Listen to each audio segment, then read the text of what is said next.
हाँ, तो पिछले वीडियो से कनेक्ट हो जाते हैं बच्चों। देखिए जो पहला वीडियो था उसमें मैंने बताया, पेरेंट्स से और आपसे अपील की थी कि आपके पास कौन सी टेक्स्ट बुक होनी चाहिए। अगर आपके पास बिकॉज ऑफ कोरोना क्राइसिस वो टेक्स्ट बुक अवेलेबल नहीं है, तो while going through this video या वीडियो के किसी भी ये वीडियो में आप देख सकते हो, हमारे इंस्टीट्यूट का एक ऑफिशियल व्हाट्सएप नंबर है, वो आप आपके मोबाइल में सेव कर सकते हो और हमारा व्हाट्सएप ग्रुप ज्वाइन कर सकते हो। तो व्हाट्सएप ग्रुप आप जैसे ही ज्वाइन करते हो, जितनी भी ऑफिशियल इंफॉर्मेशन होती है, चाहे वो पीडीएफ हो चैप्टर की, चाहे वो आपकी असाइनमेंट्स हो, चाहे वो आपकी टेस्ट हो, वॉट एवर इट में भी, चाहे रिकॉर्डेड वीडियोस क्यों ना हो, जो आप शायद आपने मिस किया हो बिकॉज ऑफ एनी रीज़न, तो वो भी आपको वो व्हाट्सएप ग्रुप पे मिल जाएगा। अलॉन्ग विद दिस हमारा एक यूट्यूब चैनल भी है, डॉक्टर वाघ बायोलॉजी इंस्टीट्यूट का यूट्यूब चैनल का नाम है बायोलॉजी डॉक्टर वाघ। तो ये भी आप देख सकते हो, जितने भी वीडियो लेक्चर्स होते हैं सभी हम वहाँ पे पब्लिकली डाल देते हैं, तो वो आपके लिए 24 आवर्स अवेलेबल होती है। तो बच्चों, कम टू द पॉइंट, ये तो था वो बुक्स अवेलेबल होने का जो टॉपिक था। तो बच्चों, आपको एक बात तो क्लियर हो गई है कि अगर आप नेशनल लेवल के एंट्रेंस एग्ज़ाम क्रैक करना चाहते हो, तो बच्चों आपको बहुत अलर्ट होना पड़ेगा। पेरेंट्स प्लीज़ आपके बच्चों को ये चीज़ आप क्लियर कर दीजिए कि आप नेशनल लेवल के एंट्रेंस एग्ज़ाम दे रहे हो, आपको डॉक्टर बनना है, आपको अगर एम्स में जाना है, आपको अगर गवर्नमेंट कॉलेज से एमबीबीएस करना है, तो आपको पढ़ाई पर ज़्यादा ध्यान देना पड़ेगा। आपकी पढ़ाई ट्रेडिशनल वे से नहीं हो सकती है बच्चों। अगर आप वैसे चाहेंगे, मैं ट्रेडिशनल क्यों बता रहा हूँ, बहुत से बच्चे ऐसा करते थे, मैं थे कि इसलिए बोल रहा हूँ बच्चों कि I am taking it granted कि आप वो थिंकिंग में बिलीव नहीं करते हो। बहुत से बच्चे ऐसा बिलीव करते थे 11th स्टैंडर्ड रेस्ट ईयर होता है, 12th स्टैंडर्ड में भी बोर्ड का प्रिपरेशन करना है, बोर्ड का प्रिपरेशन हो जाने के बाद आपको जो 2 महीने मिलते हैं उसमें आप एंट्रेंस एग्जाम के लिए क्रैश कोर्स ज्वाइन करोगे, और क्रैश कोर्स होने के बाद आप नेशनल लेवल के एंट्रेंस एग्जाम को क्रैक कर सकते हो। आप अगर ये जितना भी मैंने अभी बताया उसको आप सीरियसली थिंकिंग भी करोगे, तो आपको समझ में आ जाएगा इट्स अ जोक। या मैं बताने जा रहा हूँ ये जोक है बच्चों। अगर आप ये थिंकिंग से किसी एग्जाम को क्रैक करना चाहते हो, तो इट्स अ जोक, आप नहीं कर सकते हो। I am not going to, मैं आपको निगेटिव ब्लेस नहीं कर रहा हूँ, मैं आपको सिर्फ फैक्ट बताने जा रहा हूँ। देखिए बच्चों, महाराष्ट्र बोर्ड से जो नीट क्रैक करने वाले स्टूडेंट्स हैं, उनका उनका नंबर बहुत कम होता है। इसकी वन ऑफ द ये जो कंडीशन है, इसका वन ऑफ द रीज़न ये भी है कि बहुत से महाराष्ट्र बोर्ड के बच्चों की थिंकिंग ये होती है कि हम 12th स्टैंडर्ड की बोर्ड एग्ज़ाम होने के बाद जो 2 महीने मिलते हैं उसमें क्रैश कोर्स करेंगे, और क्रैश कोर्स करके हम नेशनल लेवल के एग्ज़ाम क्रैक करेंगे। तो बच्चों, ये गलतफहमी निकाल दीजिए। पेरेंट्स प्लीज़ आपके बच्चों को आप ये क्लियर कर दीजिए कि ऐसे पढ़ाई नहीं करना है। अगर आपको प्रिपरेशन करना है नेशनल लेवल के एग्ज़ाम के लिए, तो सिंस डे फर्स्ट आप रेडी होने चाहिए। हाँ, तो दूसरी बात मैं आपको बताने जा रहा हूँ बच्चों। देखिए, आपके पास अभी कैलकुलेशन है, मैं आपको फिर एक बार बता देता हूँ। 11th स्टैंडर्ड आपका होता है 6 मंथ और 20 डेज का। मैं अनऑफिशियली बता रहा हूँ, ऑफिशियली ये अलग टाइम होता है, वो हमें नहीं सोचना है, क्योंकि अगर ऑफिशियली जाएंगे तो नहीं हो सकता है बच्चों। मैं डायरेक्टली अपने पॉइंट पर आता हूँ। तो आपके पास 11th स्टैंडर्ड के है, करेक्ट, कितने हैं, 6 महीने और 20 दिन। 12th स्टैंडर्ड का पूरा कैलेंडर ईयर है 12 मंथ्स, और 12th स्टैंडर्ड की एग्जाम होने के बाद आपके पास होते हैं 2 महीने, तो all together 20 months and 20 days. तो ये रहा आपका टाइम स्पैन, जो आपको आपके डेस्टिनेशन तक लेके जाने वाला है। आपके और आपके डेस्टिनेशन के बीच में 20 मंथ्स और 20 डेज, बस इतना ही फासला है बच्चों। तो अभी दूसरी बात कौन सी है, अगर आप दोनों टेक्स्ट बुक आपके सामने रखोगे, तो आपको समझ में आ जाएगा कि आपकी 11th की टेक्स्ट बुक 5 यूनिट से बनी है। कौन कौन से 5 यूनिट है, ये आपको अलॉन्ग विद दिस वीडियो मैंने एक पीपी मैंने एक स्पेशली वीडियो बनाया है आपके लिए। एक स्पेशल से पूरा सिलेबस डाल दिया उसमें, तो आप वो अगर सर्व करोगे, क्योंकि मैं नहीं चाहता हूँ ये वीडियो में आपको पूरे 5 यूनिट बताऊँ, तो 11th स्टैंडर्ड में आपके पास 5 यूनिट होते हैं और 12th स्टैंडर्ड के आपके 5 यूनिट होते हैं। हर यूनिट में कम से कम 3, 4 या कभी-कभी 8 से 9 तक भी चैप्टर हो सकते हैं। तो एक बात तो क्लियर, आपका 11th स्टैंडर्ड का बायोलॉजी बटा हुआ है 5 यूनिट में और आपके 12th स्टैंडर्ड का बायोलॉजी बटा हुआ है 5 यूनिट में। तो आपके पास ऑल टुगेदर 10 यूनिट है बच्चों to crack the national level entrance exam. तो आपको 10 यूनिट क्लियर करना है। अगर आप पूछोगे सर 10 यूनिट नहीं समझ में आते, हमें चैप्टर के हिसाब से बताओ, तो मैं चैप्टर के हिसाब से भी बता देता हूँ। आपके 11th स्टैंडर्ड की टेक्स्ट बुक में अगर आप देखोगे तो 22 चैप्टर्स है बच्चों, 22 चैप्टर्स है। और अगर आपकी 12th की टेक्स्ट बुक में अगर आप देखोगे तो आपके पास है नंबर ऑफ चैप्टर 16। तो अप्रोक्सीमेटली 38-39 चैप्टर्स आर देयर और टाइम स्पैन तो हमने निकाला है। आपका मैथमेटिक्स डेफिनेटली इतना अच्छा तो है कि आप ये डिवीजन कर सकते हो। आपके पास 20 months and 20 days divided by आपके चैप्टर्स कितने हैं बच्चों, अप्रोक्सीमेटली 39 चैप्टर्स आर देयर। तो 39 चैप्टर्स और आपका जो पूरा टाइम स्पैन है, अगर आप उसे कैलकुलेशन कर लोगे तो आपका दिमाग, आपकी आंखें खुल जाएगी, आपके लिए आई ओपनर है ये।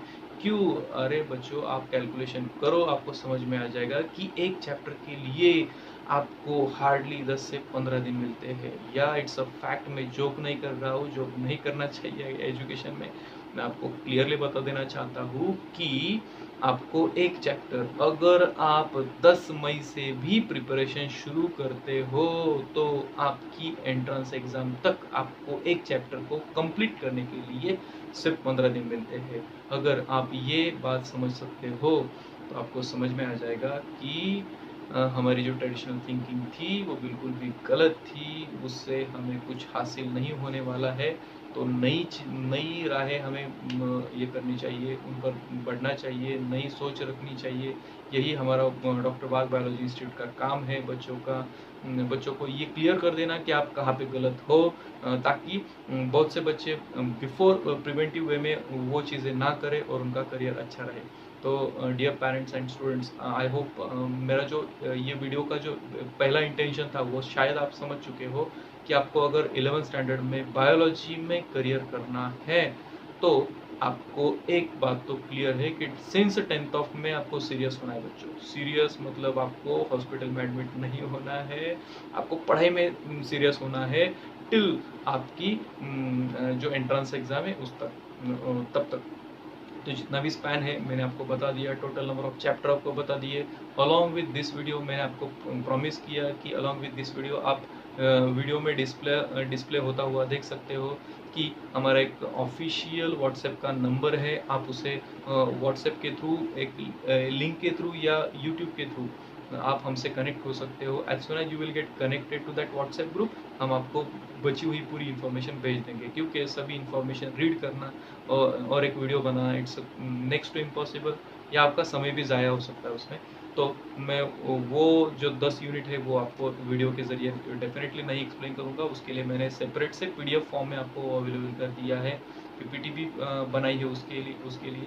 तो प्लीज़ देखिए और YouTube चैनल सबसे पहले तो सब्सक्राइब कीजिए, उस पर जो बेल आइकन है उसे दबा दीजिए, क्योंकि जितना भी नया इन्फॉर्मेशन हमारे YouTube पर ऐड होता है आपको उसके अपडेट्स मिलते रहेंगे। तो बच्चों, ये था पहला इंटेंशन।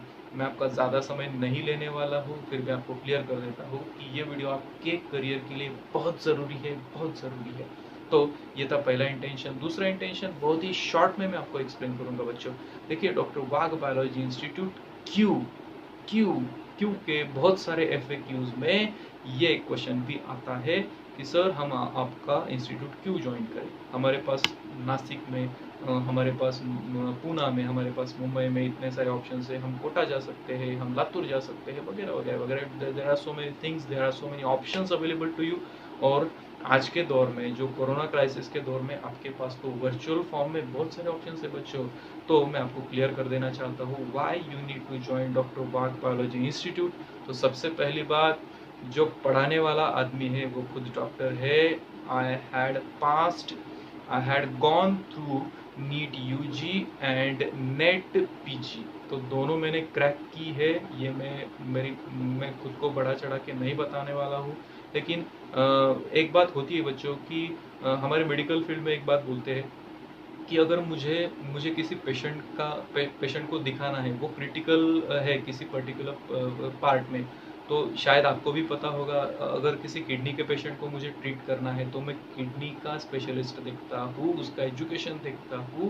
मैं इससे ज़्यादा कुछ नहीं बोलूँगा बच्चों। एजुकेशन डज मैटर, बिकॉज मैं भी कभी स्टूडेंट था, मुझे भी पता है कि आपका आपका एक गलत डिसीजन, आप जिस भी टीचर के थ्रू आप आपका एग्ज़ाम के लिए प्रिपेयर हो रहे हो, आप आपका जो भी बायोलॉजी का प्रिपरेशन कर रहे हो, देखिए बच्चों, बहुत सारा मटेरियल नेट पर अवेलेबल है, बहुत सारा मटेरियल लेके जो सेल्समैन होते हैं वो हमारे पास आते हैं। मैं भी आपको ढेर सारा मटेरियल देके खुश कर सकता हूँ, लेकिन बच्चों एक बात क्लियर कर लीजिए, जो आप लेक्चर के थ्रू पढ़ोगे वो और आपके पास कागज़ का जो ढेर होगा, ये दोनों चीज़ें अलग होती है। द पर्सन विच विल जो आपको पढ़ाई के ज़रिए आपके डाउट्स क्लियर कर सकता है, उसी इंस्टीट्यूट को ज्वाइन कीजिए। आई वोंट से मेरे पास ही आइए, लेकिन आपको ये डिफरेंशिएट करना होगा, क्योंकि there are so many negative options in market also. मैं किसी का नाम नहीं लेना चाहता हूँ बच्चों, because I am a professional person. जितने भी ऐसे लोग हैं जो नेगेटिव मार्केटिंग करते हैं, क्योंकि मार्केटिंग का दौर है, लोग कुछ भी बेचते हैं, कुछ अच्छा मार्केटिंग करके बुरी चीज़ें भी बेची जाती है। तो ये जो वीडियो मैं बना रहा हूँ, इसके ज़रिए मेरा सेकेंड इंटेंशन यही है कि आपका नॉट अ सिंगल डे भी वेस्ट हो। और क्यों डॉक्टर बाग बायोलॉजी इंस्टीट्यूट आपको ज्वाइन करना है, तो इसका फर्स्ट रीज़न तो मैंने दे दिया बच्चों। देखिए, आपको जो जो जो बनना है बायोलॉजी लेकर, वो मैं खुद बन चुका हूँ। ये तो मेरा पहला रीज़न है, इसमें से आप सब समझ लीजिए। आपको नीट और नेट के लिए, नेट तो पीजी के लिए होता है, लेकिन नीट के लिए जो आपका प्रिपरेशन है, मैंने खुद नीट का प्रिपरेशन किया था। एक्चुअली हमारे टाइम में नीट नहीं था, हमारे टाइम में MHT CET था, AFMC था, तो मैं खुद वो क्रैक कर चुका हूँ, मैं खुद डॉक्टर हूँ। तो एटलीस्ट वो चीज़ पर आप बिलीव कर सकते हो, ट्रस्ट कर सकते हो कि ये बंदा खुद वो एग्ज़ाम दे चुका है। आप समझ सकते हो बच्चों मैं क्या बताना चाहता हूँ। एटलीस्ट वो पर्सन जो आपका करियर बनाने वाला है, या ऐसा दिखाता है कि वो आपका करियर बनाएगा, वो सिर्फ आपको कुछ सम केजीज ऑफ टेक्स्ट बुक देता है और बताता है कि मैं आपका करियर बनाऊंगा, तो ये गलत है बच्चों। ये उसके पीछे मत जाइए। आप ऐसा इंस्टीट्यूट या ऐसा टीचर खोजिए जो खुद बायोलॉजी में कुछ पढ़ा है। एजुकेशन मैटर करता है बच्चों। आपको आपके टीचर की डिग्री पता होनी चाहिए और उसका एक्सपीरियंस भी। जो प्रॉपर एजुकेटेड पर्सन है और जिसका प्रॉपर एक्सपीरियंस भी है, वो पर्सन के थ्रू आप एजुकेशन लीजिए। यही मैं आपको बताना चाहता हूँ। डियर पेरेंट्स, यही अपील मैं आपसे भी करूँगा कि एक डायलिमा होता है 11th स्टैंडर्ड के बाद, बहुत सारे ट्रेडिशनल नाम होते हैं आपके सामने कि अमका फलाना टिमका बायोलॉजी का इंस्टीट्यूट है, या बायोलॉजी का एकेडमी है, बायोलॉजी का क्लास है कि जहाँ पे बच्चों को एडमिट कर देंगे। तो क्या होता है, I have too many experiences of students की 11th स्टैंडर्ड का पूरा फीस भर देने के बाद अगर आपके बच्चे को लगता है कि यहाँ पे मेरा बायोलॉजी नहीं बन सकता है, तो आप सिर्फ आपकी फीस रिटर्न नहीं मिलेगी। इसकी वजह से वहाँ पे आपके बच्चे को 6 महीने 8 महीने या पूरा साल आप बिता देते हो, और वेरी सून आप ये भूल भी जाते हो कि आपके बच्चे का बायोलॉजी वहाँ पे कंफर्टेबल नहीं है। ठीक है, मैं ये बातों में नहीं आऊँगा, लेकिन मैं आपको फिर से एक बात क्लियर कर देता हूँ कि एजुकेशन और एक्सपीरियंस, ये दो बातें डेफिनेटली सोचिए। इसमें से एक चीज़ किसी के पास ज़्यादा होती है तो दूसरी चीज़ कम होती है। मैं बोलूँगा कि दोनों चीज़ें नाप तोल के देखिए ना। क्यों आपके बच्चे को टेस्ट माउस बनाते हो? ये कोई एक्सपेरिमेंट तो नहीं है। आपके बच्चे को ट्रेडिशनली अगर कोई बताता है कि मैं 25 साल से पढ़ा रहा हूँ, तो इसका मतलब ये नहीं है। 25 साल पहले जो एजुकेशन था और आज का जो एजुकेशन है, इसमें बहुत डिफरेंस है बच्चों। तो मैं आपको ये वार्न करना चाहता हूँ या आपको रिक्वेस्ट करना चाहता हूँ कि आपका बायोलॉजी का जो क्लास, जो इंस्टीट्यूट, जो भी कोचिंग होगा वो आप ठीक से ये कर लीजिए। आई वोंट से कि मेरे पास ही आइए, लेकिन आप बहुत सारे ऑप्शन में एक option doctor Bagh biology institute का भी रखिए, और सभी लेक्चर करने के बाद अगर आपको लगता है कि मुझे बायोलॉजी यहाँ पे पढ़ना है तो we are definitely welcome you. हमारी पूरी जो इंस्टीट्यूट की टीम है वो आपको वेलकम करती है। अगर आपको लगता है कि ये इंस्टीट्यूट में मेरा बायोलॉजी नहीं बनेगा, फिर भी हम आपसे जितनी भी फीस लेते हैं वो आपको वापस कर देंगे, क्योंकि हम आपके करियर से खिलवाड़ नहीं करना चाहते हैं। If I am not liable to make your career in biology, तो मैं आपके फीस में 1 रुपया भी मेरे पास नहीं रखूँगा। I will refund it back, ये मेरा प्रॉमिस है। And this is the basic foundation of doctor Bagh biology institute. आगे बढ़ते हैं। तीसरी बात, how do we conduct. See, corona crisis में ये तो क्लियर नहीं है कि ये क्राइसिस कितने दिन चलने वाला है। Education is definitely not the priority in these days. Health and survival is the first priority. तो सर, आपकी जो गवर्नमेंट है, सेंट्रल हो, स्टेट गवर्नमेंट हो, वो ये नहीं सोचने वाली है कि कॉलेजेस कब स्टार्ट हो, ट्यूशन्स कब स्टार्ट हो। शायद दिवाली भी आ सकती है, सितंबर भी आ सकता है, या पोस्ट दिवाली भी हमारी ट्यूशन्स या कॉलेजेस स्टार्ट हो सकती है।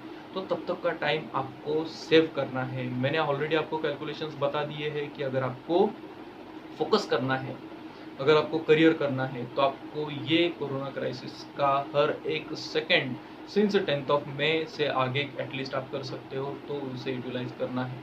तो हाँ, कैसे कर सकते हैं इसके बारे में अभी बताऊंगा, and in very short time मैं आपको बता दूंगा, and I will welcome to and. तो बच्चों, ये कैसे करेंगे ये मैं आपको बता देता हूँ। सी, शुरुआत में तो सबसे पहले देखिए, ये जो सिलेबस होता है, ये आपके 10th स्टैंडर्ड से अगर कंपेयर करेंगे आप एनसीईआरटी का सिलेबस, तो थोड़ा सा हाइयर होता है। सी, कंसेप्ट तो वही होती है, लेकिन जो डेप्थ होता है, कंसेप्ट का डेप्थ होता है, वो थोड़ा सा ज़्यादा होता है। तो बहुत सारे बच्चे इसमें निगेटिव हो जाते हैं कि अरे ये बायोलॉजी तो बहुत ही डिफ़िकल्ट है, मैंने तो साइंस में ऐसा पढ़ा था और ये मुझसे नहीं होने वाला है। Though they want to have a career in medical sciences, वो निगेटिव हो जाते हैं। तो बच्चों, 2-3 सजेशंस है, वो ठीक से सुनिए। Dear parents, please mind it. आप भी बच्चों के साथ ये चीज़ें अच्छे से सुनिए। पहला सजेशन ये होता है, अगर आपके बच्चे को नेशनल लेवल का नीट या एएफएमसी या कोई भी एंट्रेंस एग्ज़ाम क्रैक करना है, तो उसका बायोलॉजी क्लियर होना चाहिए, बायोलॉजी अच्छा होना चाहिए। आप बोलोगे सर ये तो क्वाइट ग्रांटेड चीज़ है, या आपने नई बात क्या बताई इसमें। मैं दूसरी बात जो बताऊंगा वो थोड़ी सी अलग है। आपके बच्चे को एटलीस्ट 11th स्टैंडर्ड में मैथमेटिक्स रखना चाहिए। हाँ, शायद आप सरप्राइज्ड हो गए होंगे, ये बायोलॉजी पढ़ाने वाला बंदा मैथमेटिक्स को लेने पर क्यों आमादा हो चुका है, या आपको क्यों इंसिस्ट कर रहा है। तो बच्चों, एक सिंपल सी फैक्ट मैं आपके सामने रखना चाहता हूँ। आप अगर नेशनल लेवल की किसी भी एग्जाम को क्रैक कर रहे हो, तो अलॉन्ग विथ बायोलॉजी आपको फिजिक्स एंड केमिस्ट्री भी होता है। हाँ, चाहे 25% भी कंट्रीब्यूट करता हो, तो लेकिन अगर आप केमिस्ट्री और फिजिक्स का थोड़ा सा हिस्ट्री, मतलब आपको मार्केट में इजीली या नेट पर इजीली अवेलेबल है, अगर आप प्रीवियस 5 इयर्स की नीट की जो एंट्रेंस एग्जाम्स है उसकी क्वेश्चन पेपर निकालिए, देखिए, आपको एक बात तो समझ में आ जाएगी कि अगर आपको नीट यूजी का फिजिक्स और केमिस्ट्री क्रैक करना है, अच्छे मार्क्स उसमें लाने हैं, तो आपके कुछ मैथमेटिक्स के बेसिक्स क्लियर होने चाहिए, जो आप 10th स्टैंडर्ड में आप क्लेम नहीं कर सकते हो कि 10th स्टैंडर्ड के मैथमेटिक्स में वो बेसिक्स मेरे क्लियर हो। See, I am not going to advertise about any mathematics class, या किसी भी पर्सन का मैं एडवर्टाइज नहीं कर रहा हूँ, मैं सब्जेक्ट के बारे में बोल रहा हूँ बच्चों। ये क्लियर कट है कि आपको फिजिक्स में अगर अगर आपको नीट अगर अच्छे मार्क्स से क्रैक करना है, तो अलॉन्ग विथ बायोलॉजी आपको फिजिक्स में और केमिस्ट्री में एटलीस्ट 100 to 150 मार्क्स चाहिए, एटलीस्ट 100 तो चाहिए। तो अगर वो 100 मार्क्स लाने हैं, आप लास्ट 5 ईयर 10 ईयर्स की नीट की क्वेश्चन पेपर्स देखिए, आपको समझ में आ जाएगा। बहुत सारी न्यूमेरिकल्स होती है, अगर न्यूमेरिकल्स में कॉन्फिडेंस लाना है, तो 11th स्टैंडर्ड में 6 महीने 20 दिन के लिए आपको मैथमेटिक्स रखने में क्या अर्ज है। और क्यों ज्योग्राफी लेना है बच्चों? अगर आप साइंस स्ट्रीम में आ चुके हो तो क्यों हिस्ट्री या ज्योग्राफी जैसा सब्जेक्ट रखते हो? आप ग्रुप सब्जेक्ट रखिए। मैथमेटिक्स डेफिनेटली इतना भी बुरा नहीं है, दो आई एम अ डॉक्टर, मैं खुद 11th-12th में बायोलॉजी मैथमेटिक्स रख चुका हूँ। तो आपको एटलीस्ट मैं आपको हाथ जोड़कर बोलता हूँ, तो आप अगर आपको नीट में अच्छा करियर करना है बायोलॉजी के, तो 11th स्टैंडर्ड में आपको मैथमेटिक्स रखना है। डियर पेरेंट्स, प्लीज़ माइंड कीजिए ये जो सजेशन है, इस पर आप चाहे तो सोच सकते हैं, आप थोड़ा सा इस पर विचार मनन कीजिए, थोड़ा सा थिंकिंग कीजिए, बातचीत कीजिए, और आपको समझ में आ जाएगा कि एटलीस्ट 11th स्टैंडर्ड में मैथमेटिक्स रखना कोई बुरी बात नहीं है। बच्चे भी उसमें थोड़ा सा मैच हो जाएंगे, पर ये डेफिनेटली आपको नीट में ज़्यादा मार्क्स देगा। ये कहीं ना कहीं पे आपका बेनिफिट करने वाला है। दूसरा सजेशन बच्चों, देखिए अभी 10th ऑफ में, जैसे कि मैं पहले ही अनाउंस कर चुका हूँ, हमारा फर्स्ट फाउंडेशन का लेक्चर होने वाला है 10th ऑफ मई से 10th ऑफ जून। ये जो एक महीना है, वो एक महीने में जितने भी दिन आते हैं उतने दिनों में मैं आपका 11th स्टैंडर्ड का या बायोलॉजी का जो भी कुछ फाउंडेशनल कंसेप्ट्स है, मैं उन्हें फाउंडेशनल कंसेप्ट्स की बजाय ब्रिज कंसेप्ट कहूँगा। क्यों ब्रिज कंसेप्ट? वो कंसेप्ट आपको पता है। तो फॉर एग्जांपल देता हूँ मैं आपको, समझो मैं अगर बात करता हूँ ऑस्मोसिस की, तो ऑस्मोसिस ऐसा कोई वर्ड नहीं है कि जो आप 11th स्टैंडर्ड में बायोलॉजी लेने के बाद या केमिस्ट्री लेने के बाद ही समझ सकते हो। वो आपके प्रीवियस स्टैंडर्ड में आप पढ़ चुके हो। लेकिन यहाँ पे ऑस्मोसिस में एंडो ऑस्मोसिस, एक्सो ऑस्मोसिस, सेल मेम्ब्रेन वगैरह वगैरह बहुत सारी चीज़ें हैं। तो ये कंसेप्ट थोड़ा सा अगर यहाँ पे बढ़ा चढ़ा कर है, डिफ़िकल्ट मैनर में है, थोड़ा सा हाई स्टैंडर्ड में है, तो ये जो आपका फाउंडेशन कोर्स है एक महीने का, तो ये डेफिनेटली आपको ऐसी छोटी छोटी जो कंसेप्ट्स होती है, इन्हें क्लियर करने के लिए डेफिनेटली मदद करने वाला है। तो ये एक महीने में आप एटलीस्ट इतना नॉलेज तो गेन कर चुके होंगे कि आपको बायोलॉजी में डेफिनेटली क्यूरियोसिटी आ चुकी होगी। और यही चीज़ें मैं आपको एटलीस्ट सजेस्ट करूंगा कि आपकी फिजिक्स, केमिस्ट्री की भी और मैथमेटिक्स की भी ऐसी फाउंडेशन बैच होनी चाहिए, क्योंकि ये सब्जेक्ट्स डायरेक्टली अगर आप इनका पढ़ाई शुरू कर देते हो तो बहुत से बच्चे निगेटिव हो जाते हैं, थोड़ा सा अंडर एस्टिमेट हो जाते हैं। देखिए अगर कोई किसी बच्चे को कम मार्क्स आते हैं तो मार्क्स बढ़ाना पॉसिबल है, लेकिन कोई बच्चा अगर मोरली निगेटिव हो जाता है किसी सब्जेक्ट के बारे में, तो उसे निगेटिव से पॉजिटिव बनाने में बहुत एनर्जी खर्च होती है, बहुत पैसा खर्च होता है। सबसे ज़रूरी बात, उसका बहुत सारा लॉस होता है एजुकेशन। तो ये नहीं होना चाहिए, इसीलिए फाउंडेशन बैच ज़रूरी है। और सबसे ज़रूरी बात, ये रन कैसे होगा, तो आपको एक रिकॉर्डेड वीडियो मिलने वाला है जो यूट्यूब पर एक पर्टिकुलर टाइम ड्यूरेशन में आपको मिलने वाला है। आपको लिंक आएगी, वो लिंक के थ्रू एक पर्टिकुलर टाइम ड्यूरेशन में वो वीडियो आपको देखना है। As good as live streaming वो वीडियो होने वाला है। ये रिकॉर्डेड इसीलिए है बच्चों कि अगर किसी बच्चे का वो दिन का लेक्चर मिस हो जाता है, तो वो लेक्चर वो स्टूडेंट नेक्स्ट डे या किसी भी day because of any illness या कोई भी एक्सीडेंटल रीज़न हो, उसकी वजह से नेट होता है, चाहे कोई भी प्रॉब्लम हो, इलेक्ट्रिसिटी का प्रॉब्लम होता है, चार्जिंग का प्रॉब्लम होता है, कुछ भी प्रॉब्लम हो, वो अगर आपने मिस कर लिया हो, तो आपको फिर से देखने की थ्रू आउट द ईयर आप किसी भी डे को, किसी भी वीडियो को रिकॉल करके देख सकते हो। ये मेरा प्रॉमिस है बच्चों। तो ये होगा अपना 30th मई से 10th ऑफ मई से 10th ऑफ जून का फर्स्ट थिंग कि आपको सभी बेसिक्स रिकॉर्डेड फॉर्म में यूट्यूब पर मिलेंगे। दूसरी बात, जैसे कि मैंने पहले बताया था, ये वीडियो चालू है। यहाँ पे वीडियो में आप देख सकते हो हमारा एक ऑफिशियल व्हाट्सएप नंबर है, उस पर as soon as that topic is completed, जैसे भी टॉपिक कंप्लीट होता है, मैं चैप्टर नहीं बोल रहा हूँ बच्चों, एक टॉपिक, एक यूनिट, एक पर्टिकुलर पार्ट ऑफ चैप्टर वो कंप्लीट होता है, उस पर आपको एक छोटा सा असाइनमेंट दिया जाएगा। ये जो असाइनमेंट होगा वो आपको सेम डे में कंप्लीट करना है, और वो कंप्लीट करके हमारे ऑफिशियल व्हाट्सएप ग्रुप पर उसे आपको अपलोड करना है। जैसे ही आप उसे अपलोड करोगे तो हमारे पास वो पहुंच जाएगा एंड विल चेक इट। तो हमारे पास हमारे पास वो भी इंफॉर्मेशन आ जाएगी कि कौन बच्चे इसे सीरियसली ले रहे हैं, कौन नहीं ले रहा है। तो पेरेंट्स शायद आप समझ चुके हो कि क्या होने वाला है 10th मई से 10 जून के बीच में।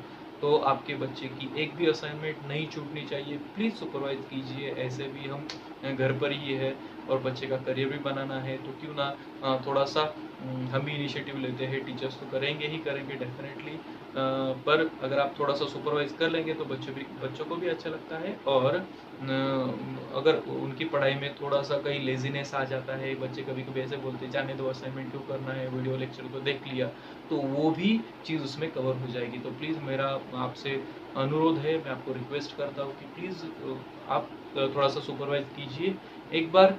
शायद आप कैटलिस्ट जैसे बच्चों को सुपरवाइज करने लगोगे। शायद आपके घर में आपका बड़ा बच्चा हो जो इंजीनियरिंग मेडिकल कर रहा है, फार्मेसी कर रहा है, बीएससी कर रहा है, तो वो भी कर सकता है ऑन बिहाफ ऑफ यू, वो भी सुपरवाइज कर सकता है कुछ दिनों के लिए। प्लीज़ मेरी हाथ जोड़कर विनंती है आपसे कि बच्चे को सुपरवाइज कीजिए, उसे असाइनमेंट्स पूरे करने को आप प्रोवोक कीजिए, और असाइनमेंट हम चेक करेंगे और आपको रिप्लाई भी देंगे। जो गलत है वो भी आपको रिप्लाई मिलेगा, क्योंकि I am not the only person in doctor Wagh biology institute. हमारी पूरी टीम है, तो वो टीम में we are having division of labour. तो एक पर्टिकुलर यूनिट है जो आपका असाइनमेंट चेक करता है और आपके पेरेंट्स को पर्सनली या ग्रुप पर पब्लिकली ये देता है, इंफॉर्मेशन देता है कि आज की असाइनमेंट कंप्लीट हुई है और इसमें इतनी चीज़ें गलत है, इतनी चीज़ें अच्छी है। ऐसा नहीं है कि हम सिर्फ गलत चीज़ें ही बताते हैं। Will definitely appreciate if you will make the good approach. तो अगर आपके आंसर्स अच्छे हैं तो हम डेफिनेटली आपको अप्रिशिएट भी करेंगे। तो बच्चों, ये तो देखिए एक वीडियो में बहुत जितना भी कोई इंस्टीट्यूट करता है वो सभी चीज़ें इन्वॉल्व करना एक्चुअली नेक्स्ट टू इम्पॉसिबल होता है, क्योंकि बहुत सारी चीज़ें होती है। तो इतनी सभी चीज़ें एक वीडियो में आपको बताना थोड़ा सा पॉसिबल नहीं था, इसीलिए जो भी मुझे लगा कि ज़रूरी है वो सभी मैंने आपको बता दी है। पेरेंट्स प्लीज़ आप ये पूरा वीडियो देखिए, और वीडियो देखने के बाद आप ठंडे दिमाग से सोचिए कि यहाँ पे मेरे बच्चे का करियर होने वाला है या नहीं होने वाला है। हाँ, मैं आपको ये भी बता देता हूँ कि आप कंपैरिजन के लिए मार्केट में जितने भी वर्चुअल फॉर्म में जितने भी बायोलॉजी के लेक्चर्स अवेलेबल है, मैं बाय बेट बताना चाहता हूँ कि आप बायोलॉजी के अदर सेम टॉपिक पर दूसरे जितने भी वर्चुअल लेक्चर्स अवेलेबल है वो भी कीजिए। अगर आपके बच्चे को लगता है कि वो आपके बच्चे का कंसेप्ट अच्छे से क्लियर करवाता है, तो मैं प्रॉमिस करता हूँ आपको, मैं आपसे 1 रुपया भी फीस नहीं लूँगा, आपके बच्चे को फ्री में पढ़ाऊँगा। I won't make such unprofessional promises, लेकिन मुझे कॉन्फिडेंस है कि अगर आपका बच्चा मेरे पास आता है, डॉक्टर वाघ बायोलॉजी इंस्टीट्यूट में आता है, बायोलॉजी पढ़ता है, तो डेफिनेटली ही वॉन्ट मेक एनी, उसे कोई तकलीफ ही नहीं होने वाली है। हाँ, अगर आपके कुछ सजेशंस होते हैं, आपके बच्चे के कुछ सजेशंस होते हैं, क्योंकि कुछ बच्चे कतराते हैं, डायरेक्टली बोलना नहीं पसंद करते हैं, आपके पास बोलेंगे। अगर आपके कुछ सजेशंस होते हैं तो डेफिनेटली मेरे पर्सनल व्हाट्सएप नंबर पर उसे आप बता दीजिए। अगर वो इम्प्लीमेंट करने के लायक है, या अगर वो if it is good for other students और आपके बच्चे के लिए भी और इंस्टीट्यूट के लिए भी, तो डेफिनेटली हम उस पर गौर करेंगे। एंड मेरा प्रॉमिस है, अगर पॉजिटिव आपका एडवाइस है तो हम उसे डेफिनेटली इम्प्लीमेंट करते हैं, जैसे कि हम करते आए हैं। तो मुझे लगता है ये वीडियो का जो इंटेंशन है वो क्लियर हो गया है। तो डियर पेरेंट्स, प्लीज़ आपके बच्चे को आप प्रिपेयर्ड रखिए आने वाली 10 तारीख के लिए। 10 तारीख को हमारा बेसिक जो फाउंडेशन कोर्स है बायोलॉजी का वो शुरू होने वाला है। मैं खुद अपना पहला लेक्चर देने वाला हूँ। Along with me some assistant teacher might be there. कुछ छोटी छोटी कंसेप्ट होती है, कंसेप्ट छोटी या बड़ी नहीं होती है, लेकिन कभी कभी ऐसा होता है कि मुझे भी थोड़ी सी मदद लगती है। तो मेरे असिस्टेंट प्रोफेसर्स भी होंगे जिनकी पढ़ाई they are also good qualified peoples, तो उनके भी कुछ लेक्चर्स आपको मेरे साथ पढ़ने होंगे। तो अगर उसमें कुछ डाउट्स होते तो डेफिनेटली मैं आपको वो कवर अप करके दूंगा। तो ये जो वीडियो मैंने आपको बताया, आई होप ये आप सबको पसंद आया होगा, और इसमें थ्रू दिस वीडियो डेफिनेटली आपकी बहुत सारी कुछ क्वेरीज होगी वो शायद से क्लियर हो चुकी होगी। अगर आपको स्टिल क्वेरीज है, कुछ लगता है कि नहीं हमें 11th स्टैंडर्ड के बायोलॉजी के बारे में थोड़ी सी और इन्फॉर्मेशन चाहिए, तो आपके पास हमारा ऑफिशियल व्हाट्सएप नंबर है, आप डायरेक्टली कॉल कर सकते हो। आप इंफॉर्मेशन, आप आपकी क्वेरी वहाँ पे रिटर्न फॉर्म में, ऑडियो फॉर्म में या मेल भी कर सकते हो। जितने भी हमारे सोशल एड्रेसेस है, किसी के भी थ्रू हमारे पास अगर आपका क्वेरी आता है तो definitely I will reply to you. ये मेरा प्रॉमिस रहता है। मेरी जितनी भी टीम है वो टीम आपको डेफिनेटली वो क्वेरी के ऊपर रिप्लाई करेगी ही करेगी। तो बच्चों, ये वीडियो का जो बेसिक इंटेंशन था वो यहाँ पे ख़त्म होता है। और मिलते हैं अभी 10th ऑफ मई को विथ फर्स्ट टॉपिक जो आपका बायोलॉजी का बेसिक या फाउंडेशन पार्ट क्लियर करेगा। तो अगले वीडियो तक आपसे विदा लेता हूँ। Bye bye.